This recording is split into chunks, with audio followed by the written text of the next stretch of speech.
నమస్కారం అండి. ఈరోజు మనం చేయబోయే రెసిపీ చాలా స్పెషల్ రెసిపీ. ఇది పిల్లలకు బాగా నచ్చుతుంది. ఈవినింగ్ పూట స్నాక్స్కి గాను, లంచ్ బాక్స్లోకి స్నాక్స్ గాను మనం ఇది తయారు చేసుకోవచ్చు. ఇది పిల్లలకు బాగా నచ్చుతుంది. ఇంకా ఇది 2-3 రోజుల పాటు నిల్వ కూడా ఉంటుంది. అదేనండి ఫ్రైడ్ కేక్స్. దీనికి ఏమేమి కావాలి, ఇది ఎలా తయారు చేయాలి అనేది ఈరోజు మనం తెలుసుకుందాము. ముందుగా దీనికి కావాల్సినవి 1/2 కప్పు మిల్క్, అలాగే 1/2 కప్పు షుగరు, 1 కప్పు మైదా పిండి, ఇంకా సాల్టు, ఒకటి ఎగ్గు, కొంచెం సోడా ఉప్పు, అలాగే వెనిగర్. ఇవన్నీ మనం ముందే సిద్ధం చేసుకొని పెట్టుకుందాము. ఇప్పుడు ఒక గిన్నె తీసుకుందాము. దానిలోకి 1/2 కప్పు మిల్క్ పోసుకుందాము. దీనిలోకి 1/2 కప్పు షుగర్ వేసుకోండి. షుగర్ అనేది మనకి తక్కువ కావాలంటే కొంచెం తక్కువ చేసి కూడా వేసుకోవచ్చు. ఈ షుగరు పాలల్లో బాగా కలిసేటట్లు కలుపుకుందాము. దానిలో టేస్ట్కి సరిపడినంత కొంచెం సాల్టు, అలాగే 1 ఎగ్గు పగలగొట్టేసి ఆ జ్యూస్ మొత్తము పాలలోకి బాగా కలిసేటట్లు కలుపుకోవాలి. దానిలోకి కొంచెం వెనిగరు, అలాగే 1 చిటికెడు సోడా ఉప్పు. సోడా ఉప్పు వెనిగర్ వేయడం వల్ల ఇవి బాగా పొంగుతాయి.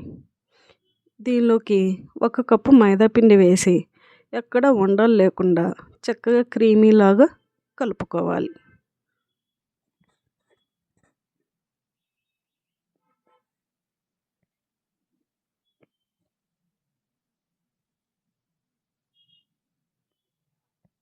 ఈ విధంగా కలుపుకున్న పిండిని 10 నిమిషాల పాటు నాననివ్వాలి.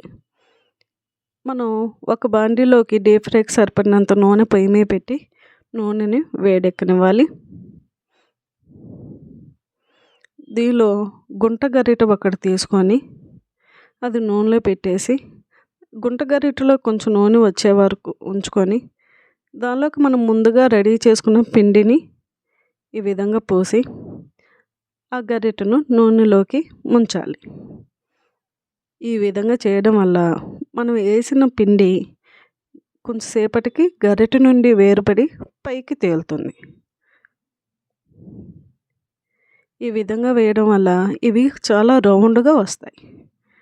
మనకి కప్ కేకుల్లాగా చాలా చక్కగా వస్తాయి. ఈ విధంగా వేరుపడిన కేక్ని రెండో వైపు కూడా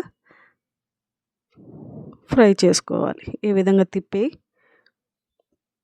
ఇది లో ఫ్లేమ్లో నెమ్మదిగా ఫ్రై చేసుకుందాము. ఇదే విధంగా రెండోసారి కూడా చేసుకుందాం. ముందు గిన్నెలో కొంచెం నూనె ఉంచుకోవాలి. దానిలోకి పిండి పోయాలి. ఆ తర్వాత నూనెలోకి డిప్ చేయాలి. కొంచెంసేపటికి గరిటె నుండి కేకు వేరుపడి పైకి తేలుతుంది. ఇవి నెమ్మదిగా 2 వైపులు కాల్చుకొని తీసుకోవాలి. ఈ విధంగా మనం తయారు చేసుకున్న పిండి అంతటిని ఇలాగ చిన్న చిన్న కప్ కేకులాగా ఫ్రై చేసుకోవచ్చు. ఇవి కేకులే కానీ మనం ఫ్రై చేసుకునే కేకులు, అందుకని దీని పేరు ఫ్రైడ్ కేకులు అని పేరు పెట్టుకున్నాము. ఇవి చేసుకోవడం చాలా ఈజీ. అప్పటికప్పుడు అనుకుని కూడా చేసుకోవచ్చు.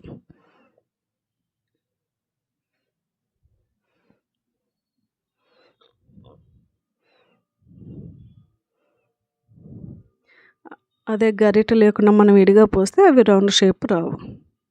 అంతేనండి, ఫ్రైడ్ కేకులు రెడీ అయిపోయినాయి. ఇప్పుడు లోపల ఎలా వచ్చిందో చూద్దాం.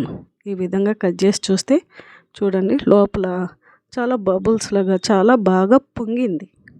ఈ టేస్ట్ కూడా అచ్చం కేకులాగా ఉంటుంది. పిల్లలకి అప్పటికప్పుడు ఈజీగా తయారు చేసుకోవచ్చు.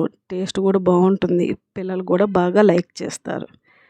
ఇది మీరు ఇంట్లో ట్రై చేసి చూడండి. ఈ వీడియో కనుక మీకు నచ్చినట్లయితే మా ఛానల్ని సబ్స్క్రైబ్ చేయండి, లైక్ చేయండి, తెలిసిన వారందరికీ షేర్ చేయండి. Thank you for watching.